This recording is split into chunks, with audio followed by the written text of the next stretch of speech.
This portable battery won't handle your toaster or microwave, but if you want to use it as a UPS to protect your computer during a power outage, you can. You can also keep your home internet and TV communications running. It can be charged from a wall outlet through a solar panel, and you can view the information either on the display or in the app. It's called AllPowers Volix P300, and this is the cheapest one that you will find with the AC output.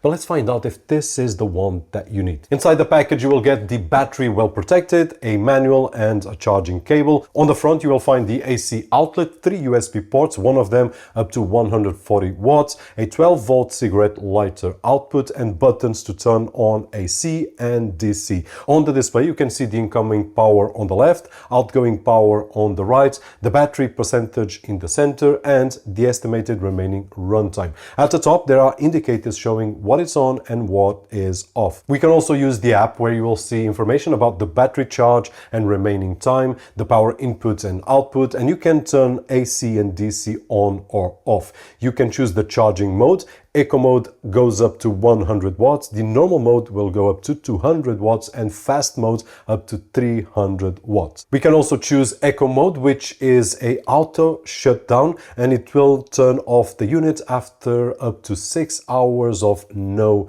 usage. And this is not like the last power station that we have seen with 2500 watts of output that we can power a microwave, a toaster, and many other appliances. This one is targeted at lower consumption devices. And in my opinion, one of the best case scenarios for this kind of power station is by using it as an UPS for your system. Not only the display and your computer, because it can handle up to 300 watts. I can use this power station on my setup with computer, displays, hard drives, and whatnot, because I'm reaching more or less 300 watts while I'm working. If I push it too much, then I will go above. So I would say that for a setup which is a bit simpler, like that one right over there. And now using on the UPS mode, which is automatically, I've got a setup here with the Mini 4 mini computer and the Philips 5K display. I'm doing just a Cinebench test so that we can push a little bit more for the computer, and even then we are only drawing 120 watts more or less, and we can see right over here that it's inputting 430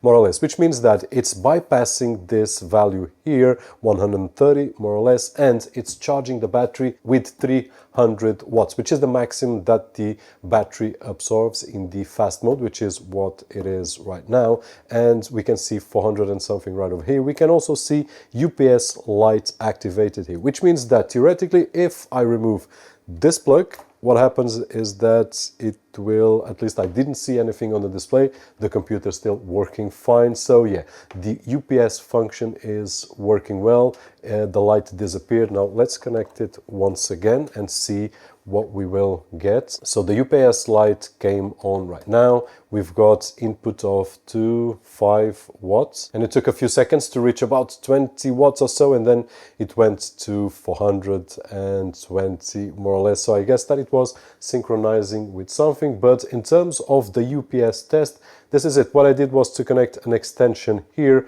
because we have 2 plugs right over here, one for the computer, one for the display, and on the power station we only have 1 AC output. So if you want to have the same setup, we will be able to go up to 300 watts. So this is really cool in case you want to have the battery fully charged, which is what is happening right now. It's getting fully charged and being used as an UPS. So in case of a light failure, we have our computer secured, and if the power outage takes a lot more, then we can bring the power bank to other area of our house to power anything else that we require, having in mind all the advantages that the power stations have on, unlike most UPSs that still use acid batteries, and right over here we don't. We have lithium batteries, which is a lot better. Optionally, you can get one of these portable solar panels. This one has 100 watts. It comes in this carrying case, and it includes the XT60 to MC4 cable. On the back it has 2 stands so that we can tilt the panel, and it's super easy to set up. Just unfold it where you want, point it to the sun, and there we go. So the panels are outside so that we can see better the screens.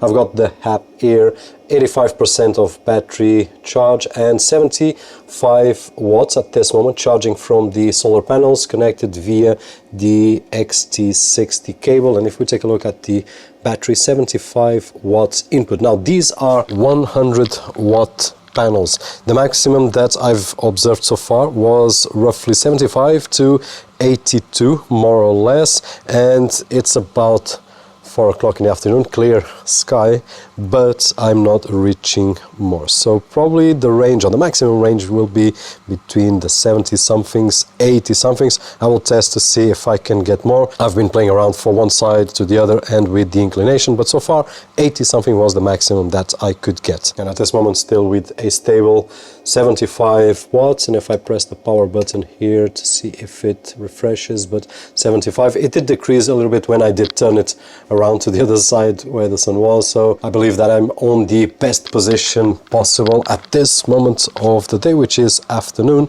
and this is what we are getting from the panels. So what devices can I power with this power station? Anything below 300 watts is okay. So if you think about a hair dryer or a microwave or a toaster, those are all out of the equation because they consume a lot. And if you are looking to power those, then I will leave a link down below for the R2500 that we checked right over here, which has a lot bigger capacity and a lot more power. But if you are looking for something cheaper and something that can power your computer, your display, and in a case of an outage, the thing that I would do is to turn off my computer, turn off my display, just pick the power station, take upstairs and connect to my router, connect to my TV and a laptop, something like that. And for a few hours we will have communications, TV and a laptop, for example. So the more I connect, the less time I will have available, but I can use it as a dual purpose. Another scenario which is interesting is that if you go to a picnic or traveling and you want to plug in devices that usually we don't carry around on picnics or things like that, but let's imagine that you want to take a TV, you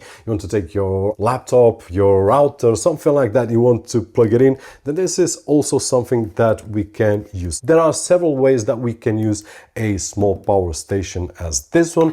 Now, none of those include powering high demanding device. Hopefully you've enjoyed this video, and if you did so, don't forget that usual thumbs up right over there, which is really appreciated on this side of the screen. My name is Roberto, and as always, I'll see you on the next one.